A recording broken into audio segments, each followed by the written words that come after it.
Filmando.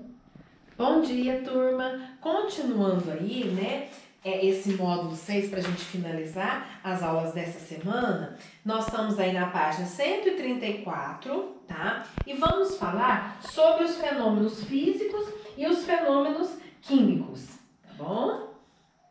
Então vamos lá, né?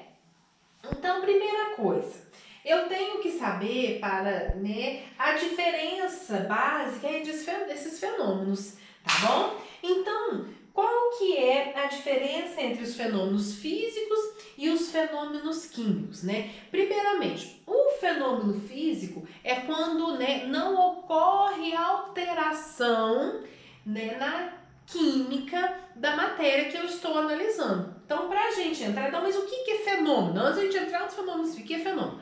Se eu estou, né, estudando alguma situação, estudando alguma matéria, vamos voltar principalmente para a química, aconteceu alguma coisa com essa matéria, ela mudou a situação, ela mudou de posição, aconteceu alguma coisa com ela, né, do estado inicial foi para um outro estado, que a gente chama de estado 2, né, e isso é um fenômeno. Aí, a partir disso que eu estou analisando, se não aconteceu alteração na composição química, nós chamamos isso de fenômeno físico, tá? E o fenômeno químico, né, já vai acontecer alguma mudança ali naquela observação que eu estou observando naquela matéria, só que ocorreu uma alteração na composição química dessa matéria. Então, se ela se transformou em outra matéria, com outras características, ocorreu um fenômeno químico. Antigamente, a gente falava que fenômeno físico é quando dava para você, né, acontecia uma coisa com a matéria e você conseguia reverter. Hoje, né, isso é o fenômeno físico. No fenômeno químico, a gente falava que acontecia uma coisa e você não conseguia voltar a ela. Era um fenômeno irreversível. A gente sabe, né, lembrando lá do segundo ano, no equilíbrio, em que várias reações elas são reversíveis. Eu posso ir dos reagentes para produtos e voltar dos produtos para os reagentes. Né? O que acontece com dentro do nosso, as trocas gasosas, dentro do nosso sangue, são fenômenos, são reações químicas. Eu altero ali a composição, né, por exemplo, da hemoglobina, só que são reações reversíveis. Então, eu volto também, ela ao se desligar daquele elemento, ela volta a ser como ela era antes, para ela se ligar de novo. Então, por isso que hoje, né, a gente não vai falar mais dessa questão da reversibilidade, tá? Porque nas reações químicas, grande parte ocorre, né, por exemplo, as que estão em equilíbrio, ocorre essa reversibilidade, tá? Então, o fenômeno químico a gente vai guardar quando ocorre alteração na composição da matéria.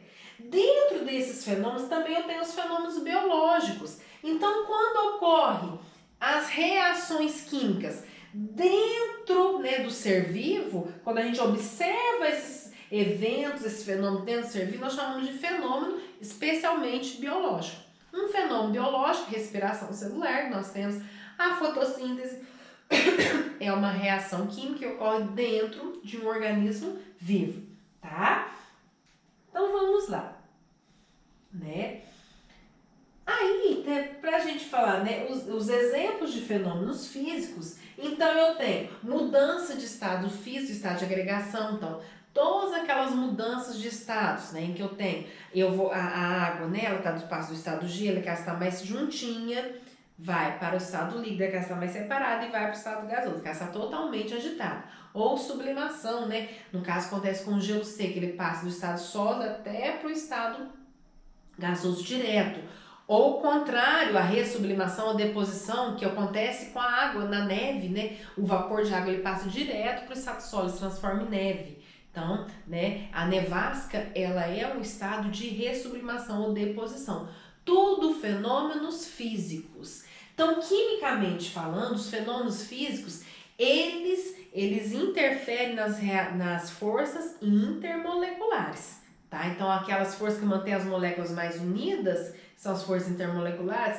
Os fenômenos físicos eles só interferem nessas forças. Eles não interferem nas ligações interatômicas, né? Ligação covalente, ligação iônica e ligação metálica. Isso não ocorre. Então, os fenômenos físicos interferem nas ligações, nas forças termomoleculares. São só para a gente lembrar quais são: aquela íon dipolo, né?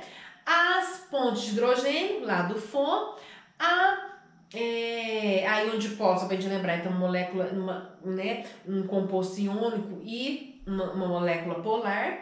As pontes de hidrogênio, quando eu tenho FON, hidrogênio ligado a flúor, oxigênio ou nitrogênio. As de Van der Waals, que aí tem a FDP, que é a força de polo permanente nas moléculas polares, e a FDI, a força de polo, né, induzido nas moléculas apolares ou de London, tá bom? Então, os fenômenos físicos interferem nas forças intermoleculares. Dissolução de substância, que a gente acha sumiu a substância, né? Mostrou homogêneo, ocorreu uma interferência na composição química. Não, a dissolução nada mais é que uma interação, tá? Íon dipolo, principalmente quando eu tenho a solvatação, né? O que é a solvatação? É a dissolução de substâncias iônicas em um solvente polar. No caso, a solvatação do NaCl, ou seja, eu jogo o NaCl em água. Ali ocorre uma interação íon dipolo, tá? Que as moléculas, né, polares da água, elas estabilizam o íon positivo e o negativo. Então, ao estabilizar a forma, aquilo ali fica homogêneo, eu não consigo mais, eles ficam quietinhos, estáveis. Então, isso é uma solvatação. Isso, se eu pegar e causar a vaporização, separar, né, o líquido do sólido, o que acontece? Aquele sólido ele vai se cristaliza de novo. Então, por isso que eu percebo nitidamente em que não há alteração na composição química daquele sólido, apenas uma separação, tá bom? Então, por isso que a dissolução, que quando tem esse nominho especial, quando eu tenho dissolvido um composto iônico, numa molécula polar como a água, num solvente polar como a água, então a gente chama isso de solvatação, tá? Imantação, que nós vimos lá, é uma forma de separação magnética. A imantação também é um processo físico. Dilatação térmica, que caiu no Enem, daqui a pouquinho eu já vou trazer a foto para vocês da dilatação térmica, em que não há ruptura das ligações interatômicas.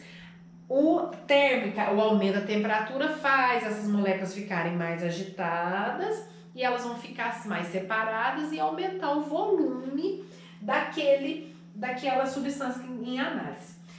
Processos químicos, alguns exemplos. Combustão clássico, né? Então, especialmente dos combustíveis, nós temos muitos combustíveis orgânicos, né?